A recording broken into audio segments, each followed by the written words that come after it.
Hello friends, कैसे हैं आप सभी। उम्मीद करती हूँ बहुत अच्छे से होंगे।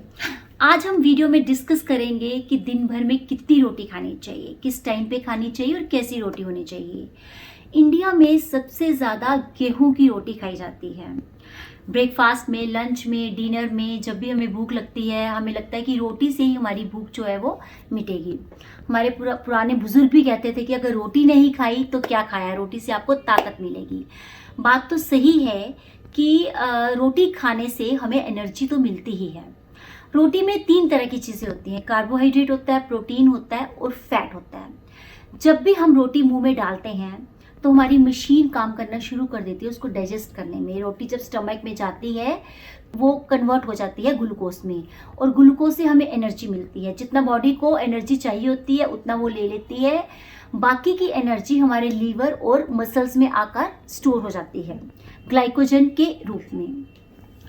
अब बात आती है कि हमारे इंडिया में हर तीसरा जो इंसान है वो डायबिटिक हो रहा है। ऐसा क्यों? ऐसा नहीं कि वो लोग बहुत ज़्यादा शुगर लेते थे, बहुत ज़्यादा मिठाइयाँ खाते थे इसीलिए वो डायबिटिक हो गए। इसका मतलब है कि उन्होंने बहुत ज़्यादा कार्बोहाइड्रेट्स लिए हुए हैं। कार्ब्स बेस्ड जो डाइट है वो बहुत ज़्यादा ली हुई हैं। क्योंकि जब हम कार्ब्स लेते हैं हमारी बॉडी इंसुलिन रिलीज करती है, हमारे ब्लड में जो ग्लूकोज का लेवल है उसको मेंटेन करती है। तो जब हम बहुत ज़्यादा कार्ब्स लेते हैं तो हमारी बॉडी जो है उसके पास इंसुलिन का स्टॉक खत्म हो जाता है, और हम लोग 40 से 50 साल के बाद जो है टाइप 2 डायबिटिक हो जाते हैं। डायबिटिक बनते हैं आप अपने लाइफस्टाइल से, eating very good amount of carbohydrates in your diet. अगर आप पूरा दिन रोटी पे डिपेंड रहते हैं ना तो ये सबसे बड़ी मिस्टेक है आपकी, क्योंकि आपकी बॉडी को जितनी एनर्जी चाहिए होती है उतनी वो ले लेती है। बाकी की एनर्जी वो फैट में कन्वर्ट हो जाती है। रोटी इज 80% ऑफ ग्लूकोज। कार्बोहाइड्रेट्स सबसे लीस्ट इसेंशियल मैक्रोन्यूट्रिएंट माना जाता है। अगर आप इंडियन विमेन की बात करें तो इंडियन विमेन को 1500 कैलोरीज चाहिए होती हैं पूरे दिन में। अगर वो ज़्यादा हेल्थ कॉन्शियस है, वेट से ज़्यादा वो वेट को मेंटेन कर रही है तो उसको 1000 कैलोरीज चाहिए होती हैं। एक नॉर्मल रोटी से हमें 100 कैलोरीज मिलती हैं। अगर हम एक दिन में 6 रोटी खाते हैं, 2 सुबह, 2 दोपहर को, 2 रात को, तो इट मीन्स कि हमने 600 कैलोरीज तो अपनी इस रोटी से ले ली। 1000 में से 600 तो रोटी से ले ली, बाकी पूरा दिन हम कितनी मंचिंग और कितनी ज़्यादा डाइट लेते हैं तो कितनी कैलोरीज हो गई। अब बात करते हैं कि कार्बोहाइड्रेट्स गेहूं में, आपके मैदों की चीज़ों में, आपके पास्ता में, पोटैटोज़ में, स्वीट पोटैटोज़ में। तो अगर आप हेल्थ फिटनेस की तरफ ध्यान दे रहे हैं तो अपनी लाइफ से, अपनी डेली ईटिंग से रोटी को जितना हो सके उतना कट करें। अगर आप रोटी ले भी रहे हैं, दिन में 2 रोटी ले रहे हैं दोपहर को, तो आप कोशिश करें कि जो आप होल व्हीट ग्रेन्स लें, या कोशिश करें कि आप चक्की में जाएं, आटे को खुद पिसवाएं, मोटा आटा पिसवाएं, उसमें गेहूं लें, उसमें ओट्स डाल दें, उसमें आपके चना डाल दें, उसमें बेसन ले लें, उसमें बहुत सारी और चीज़ें हैं जिससे वो होल व्हीट ग्रेन बन जाता है। तो इस तरह आप रोटी को, कम रोटी लेने से आप ज़्यादा हेल्दी फील करें।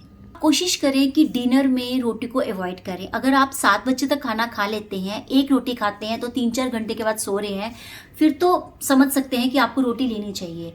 लेकिन अगर आप रात को 7 बजे के बाद रोटी ले रहे हैं तो रोटी से तो एनर्जी मिलेगी, तो आप रात को जब रोटी खा के सो रहे हैं तो आपको एनर्जी किस काम की?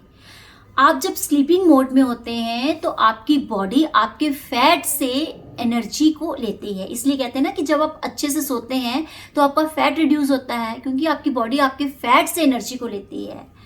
इसलिए अवॉइड करें रात को रोटी खाना। एक और चीज़ आती है, जब आप रोटी खाते हैं ना तो रोटी खाते हुए ना अपने गैजेट्स को यूज़ करें, टीवी नहीं देखें, क्योंकि जब हम रोटी खाते हैं तो हमारा डाइजेस्टिव हार्मोन जो है बॉडी रिलीज़ करती है आपकी रोटी को डाइजेस्ट करने में। जब आप टीवी देख रहे हैं, कोई सीरियल देख रहे हैं, बहुत हॉरर वाला सीरियल चल रहा है या फिर आप बहुत सैड सीरियल चल रहा है, तो आपका माइंड वहीं पे डाइवर्ट हो रहा है, तो आपका डाइजेस्टिव हार्मोन जो है वो डिसऑर्डर हो रहा है, क्योंकि आप उसकी तरफ ध्यान नहीं दे रहे, आप अपनी डाइजेस्टिव की तरफ ध्यान नहीं दे रहे, आप एनर्जी वाली, आप बहुत एक्साइटमेंट वाले हार्मोन्स पे ध्यान दे रहे हैं, या आप हॉरर वाले जो आपको स्ट्रेस देता है हार्मोन, उस पर ध्यान दे रहे हैं। तो इसलिए रोटी जब आप खाएं तो पूरे इस तरीके से खाएं ताकि आप उसी पे ध्यान दें, अच्छे से चबा चबा के खाएं। वो कहते हैं ना कि माइंडफुल ईटिंग की प्रैक्टिस बनाएं।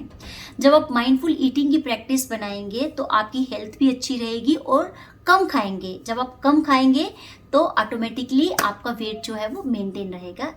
अब हम बात करते हैं प्रोटीन की। जब आपको भूख लगती है तो आप रोटी खाते हैं, तो प्रोटीन जो है वो आपके मसल्स का खाना है।